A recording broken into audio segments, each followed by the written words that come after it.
ये final term की highlighted MCQ series की वीडियो है। कंप्लीट सीरीज इस चैनल के ऊपर अपलोड की जा रही है और आज की वीडियो के अंदर आपको CS 502 के फाइनल टर्म के हाईलाइटेड एमसीक्यूज करवाए जा रहे हैं फाइनल टर्म एग्जाम्स की प्रिपरेशन के लिए। इसमें सबसे पहले कि dash is a graphical representation of an algorithm. इनमें से जितने भी ऑप्शन दिए गए इनमें से एक जो है वो ग्राफिकल रिप्रेजेंटेशन है एल्गोरिथम का, यानी कि एल्गोरिथम को उसके जरिए ग्राफिकली तौर पर रिप्रेजेंट किया जाता है, तो वो है फ्लो चार्ट। फ्लो चार्ट के जरिए एल्गोरिथम को ग्राफिकली तौर पर रिप्रेजेंट किया जाता है। उसके बाद ये कि इनमें से कौन सा जो है वो कैलकुलेट होता है बिग ओ नोटेशन के साथ, वो है upper bounds. So upper bounds is the answer here. उसके बाद ये कि merge sort makes two recursive call. Merge sort जो है वो बनाता है दो रिकर्सिव कॉल। सो कौन सा स्टेटमेंट ट्रू है? After these recursive calls finish, जब ये दो जब ये रिकर्सिव कॉल जो है वो फिनिश होती है but before the merge step, लेकिन मर्ज स्टेप से पहले, वो है कि elements in each half of the array are sorted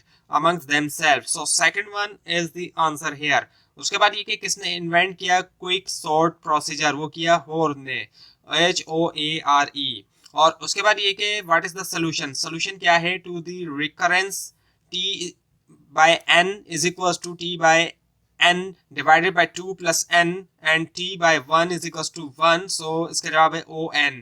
second one is the answer here. उसके बाद ये कि ग्रीडी एल्गोरिथम जो है वो वर्क नहीं करता फेजेस के अंदर, ये बात गलत है, इसलिए false is the answer hair.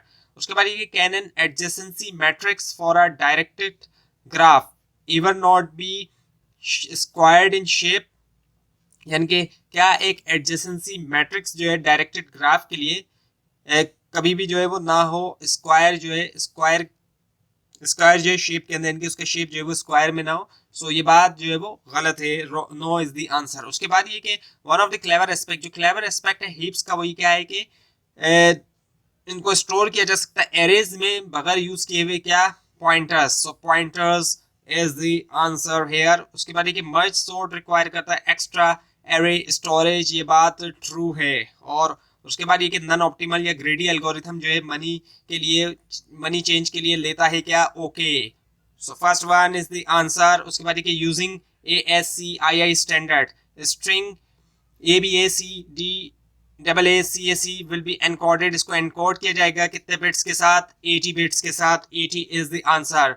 और उसके बाद using ASCII standards the string ABACD AACAC ये जो एनकोड होगा 160 बिट के साथ, ये बात जो है वो गलत है, फॉल्स इज द आंसर। और using ASCII standard string ABACD AACAC ये एनकोड होगा 320 बिट्स के साथ, ये भी रॉन्ग है, फॉल्स इज द आंसर। और उसके बाद ये कि जो टर्म कलरिंग है ये जो है आती है original drawing application, original application से, which was in map drawing, जो कि थी मैप ड्राइंग में। ये बात जो है वो ट्रू है, ट्रू इज द आंसर। उसके बाद ये क्लिक ओवर प्रॉब्लम के अंदर फॉर टू वर्सेसेस, दो वर्सेसेस के लिए, वर्टिसेस के लिए जो कि हैं सेम ग्रुप में, they must be dash each other, वो क्या हो? एक दूसरे से एडजेसेंट हो, adjacent to each other, adjacent is the answer here. उसके बाद ये फिक्स लेंथ जो है encodes may not be efficient, वो हो सकता है एफिशिएंट ना हो फ्रॉम द पर्सपेक्टिव ऑफ, कौन से पर्सपेक्टिव के? the total quantity of data, minimizing from the perspective of minimizing the total data, total quantity of data। उसके बाद ये क्या है? If a problem is in NP complete, अगर एक प्रॉब्लम NP कंप्लीट में है, it must also be in NP, तो उसको लाजमी होना है NP में भी। It is true, so true is the answer. उसके बाद ये कि if there are n item, अगर n आइटम होते हैं, there are dash possible combinations of the item, तो कितने पॉसिबल कॉम्बिनेशन है आइटम्स के? 2 at n, so 2 at n is the answer. उसके बाद ये कि यूजिंग ASCII कोड, यूज करते हुए ASCII कोड, हर करेक्टर जो है उसको रिप्रेजेंट किया जाता है फिक्स लेंथ कोड वर्ड से, डैश बिट पर करेक्टर, 8 बिट पर character, 8 is the answer here. उसके बाद ये नैपसेप प्रॉब्लम के अंदर जो थीव्स गोल है वो क्या है? रखना आइटम को बैग में such that the dash of the item, ताकि जो डैश है आइटम का वो जो एक्सीड ना करे लिमिट ऑफ द बैग, जो वैल्यू ऑफ द आइटम है, value is the answer hair.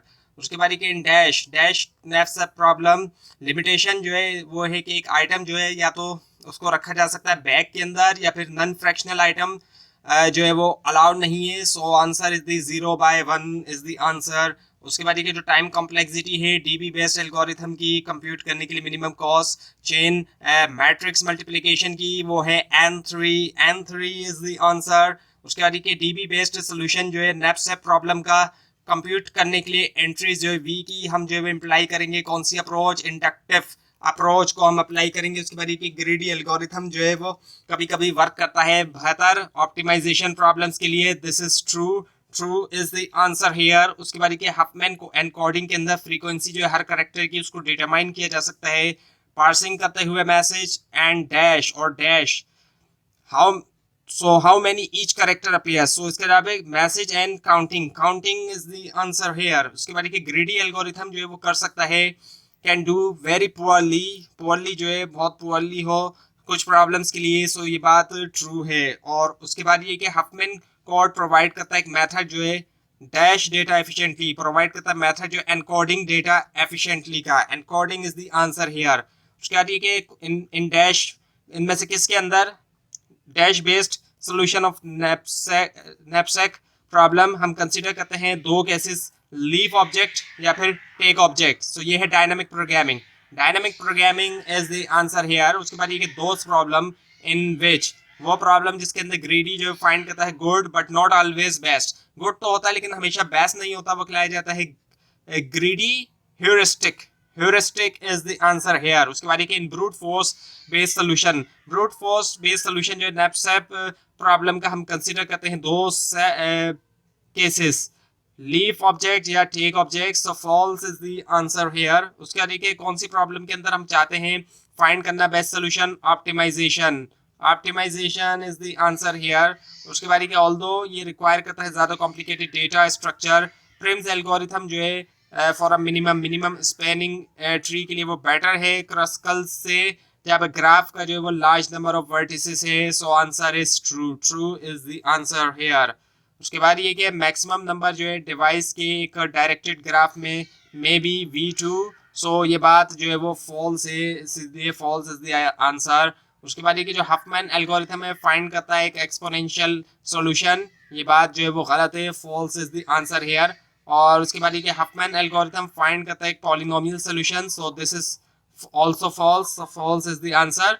और उसके बाद ये कि जो कोड वर्ड असाइन किया जाता है करेक्टर्स को हफमैन एल्गोरिथम से होती है property that no code word के कोई भी कोड वर्ड नहीं is the postfix of any other, postfix जो है किसी दूसरे का, so this is true is the answer here. उसके बाद ये जो शॉर्टेस्ट पैथ प्रॉब्लम है उसको सॉल्व किया जा सकता है एफिशिएंटली मॉडल करते हुए road map as a graph, so this is true is the answer here. उसके बाद ये कि P by q matrix A, एक P by q matrix A multiply किया जा सकता है A के साथ Q by R matrix B, और जो रिजल्ट होगा वो होगा A P by R matrix C।